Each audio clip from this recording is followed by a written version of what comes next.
Assalamualaikum warahmatullahi wabarakatuh. Perkenalkan, saya Denisius Prayogo, peserta Latsar CPNS tahun 2025, Pemerintah Kabupaten Purwakarta, Angkatan 17, Gelombang 3, Kelompok 2. Pada kesempatan ini, saya akan menjelaskan tentang analisa pemanfaatan dan penyalahgunaan teknologi oleh ASN. Berikut ini adalah contoh penyalahgunaan teknologi oleh ASN yang bersumber dari kompas.id.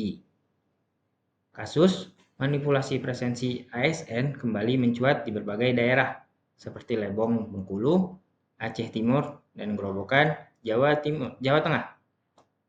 Ribuan ASN terdeteksi memasukkan kehadiran melalui aplikasi digital yang dimanipulasi menggunakan fake GPS dan pemalsuan rekam wajah. Menurut Johermansyah Johan, pakar otonomi daerah, kasus ini menandakan masalah kejujuran dan kedisiplinan ASN serta kelemahan sistem teknologi presensi digital yang masih mudah dimanipulasi. Manipulasi presensi ASN terjadi karena berbagai faktor. Dari sisi individu, kurangnya integritas, kejujuran, dan disiplin membuat sebagian ASN memandang manipulasi sebagai hal yang wajar. Dari aspek sistem dan teknologi, kelemahan pada sistem presensi digital yang mudah direkayasa tanpa pengawasan real-time membuka peluang kecurangan. Sementara itu, lemahnya pengawasan dan manajemen membuat pelanggaran sering luput dari perhatian atasan. Selain itu, aspek pembinaan dan budaya organisasi juga berperan besar. Minimnya pendidikan kedisiplinan serta penegakan sanksi yang tidak tegas menyebabkan pelanggaran serupa terus berulang. Manipulasi presensi ASN menimbulkan berbagai dampak negatif, di antaranya kinerja pemerintah, menurunkan produktivitas dan efektivitas pelayanan publik, serta menghambat reformasi birokrasi karena munculnya budaya tidak jujur. Kedua, kepercayaan publik, mencoreng citra profesional ASN dan menurunkan kepercayaan masyarakat terhadap birokrasi. Terhadap perilaku ASN menyebabkan sanksi administratif dan finansial, serta menghambat karir karena tercatat dalam penilaian kinerja. Sistem pemerintahan digital mengungkapkan kelemahan sistem digital yang belum matang, namun menjadi pelajaran penting untuk memperbaiki tata kelola digital ASN ke depan. Kesimpulan dari kasus pertama, manipulasi presensi ASN menunjukkan bahwa disiplin dan integritas aparatur negara masih menjadi tantangan besar dalam reformasi birokrasi. Permasalahan ini muncul akibat lemahnya moral individu, sistem digital yang belum optimal, serta kurangnya pengawasan dan pembinaan.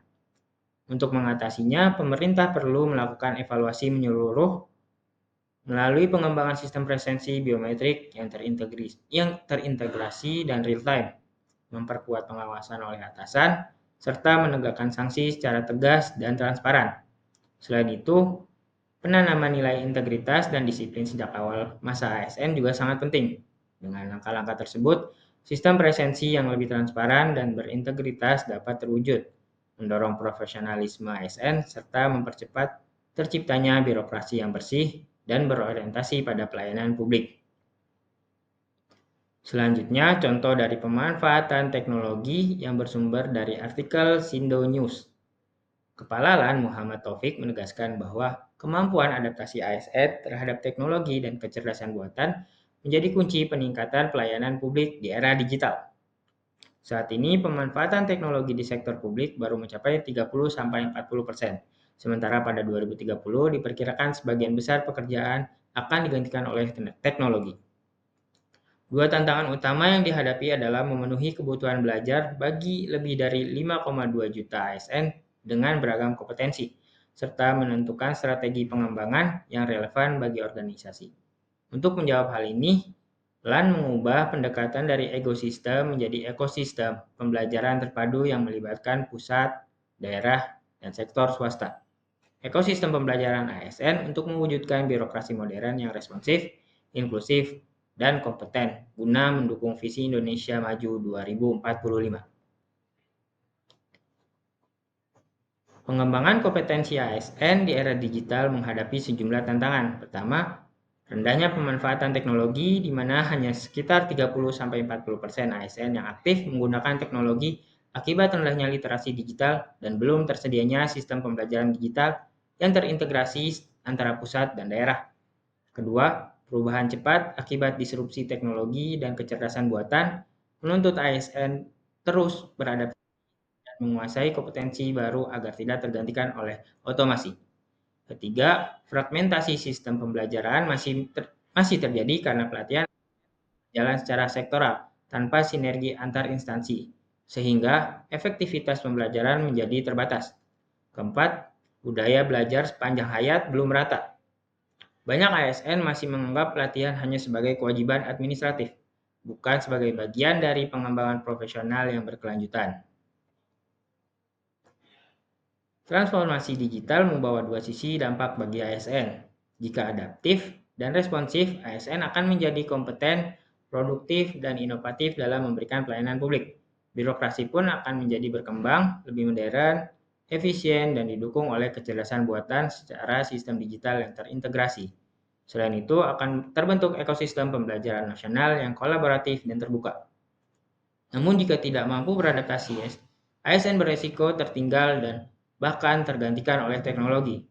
Pelayanan publik bisa menjadi tidak optimal karena sumber daya manusia belum siap menghadapi transformasi digital. Dan kesenjangan kompetensi antara pusat dan daerah pun akan semakin lebar. Kesimpulan berita ini menegaskan bahwa transformasi digital dalam birokrasi bukan lagi pilihan, melainkan keharusan. ASN harus mampu beradaptasi, berinovasi, dan berkolaborasi agar tetap relevan di tengah perubahan besar akibat kemajuan teknologi dan AI. Kunci keberhasilan transformasi ini terletak pada komitmen individu ASN untuk terus belajar dan mengembangkan diri. Dengan demikian, ASN tidak hanya adaptif, tetapi juga proaktif sebagai motor penggerak birokrasi modern yang mampu mendukung visi Indonesia Maju 2045. Demikian analisa yang bisa saya jabarkan dari dua berita tentang penyalahgunaan dan pemanfaatan teknologi oleh ASN.